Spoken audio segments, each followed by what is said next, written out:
Well, mga kaibigan, pag-usapan natin itong mga boxing analyst at saka mga astrologers ng Filipino boxing, mga kaibigan. Boxing community ng Pilipinas. Marami yung mga sikat na vlogger, mga kaibigan. Mga boxing analyst sa Pilipinas. Sasabing mananalo talaga itong mga Filipino boxer. The likes of Jonas Sultan and Jerwin Angkas, mga kaibigan.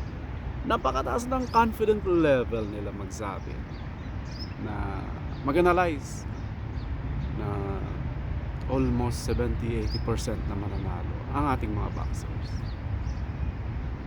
Ayun ang tanong ko, mga kaibigan. Credible pa ba sila sa kanilang mga analysis, mga kaibigan? Or either na maling akala din sila, di ba? Because most of them walang pumabor doon kay Tacoma Inoue, doon sa kalaban ni Jonas Sultan. Actually, ang tanong ko doon, may insider ba sila na nakasilip kung paano mag-train itong mga kalaban? Kung ano yung mga method na ginagamit?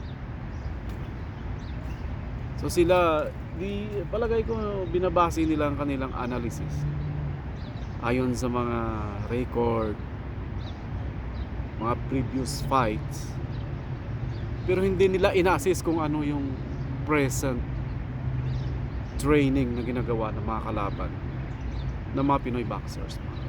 So I'm so sorry sa mga pumusta dahil naniniwala doon sa mga analysis ng mga analyst, mga kaibigan. So namnamin nyo lang ang pagkatalo, bawi na lang next time. Pero ako sa mga pumupusta dyan, encourage you to see things scientifically. Panoorin nyo paano mag-training ang kalaban. Ano ang skills nito? Huwag nyo masyadong i-focus doon sa mga previous fight, kasi previous na yun. Tingnan nyo kung ano yung mga ginagawa niya sa present training. Ano yung mga changes niya sa training, sa mga techniques. Kasi doon mo makikita kung umiba ang kanyang style. At saka yung versatility na rin ng isang boxer. Kasi nakita ko dito, Jerwin Angkas, ganun pa rin, mga kaibigan. Flat-footed, tapos hindi masyadong gumagalaw yung ulo. Ilang beses niyang tinanggap, no? Tinanggap ng kanyang mukha ang patama ni Tacoma Inoue, mga kaibigan. So there is something wrong, mga kapatid, pagdating sa flexibility saka sa fluidness na kanyang katawan. Parang ano lang siya parang tuod siya.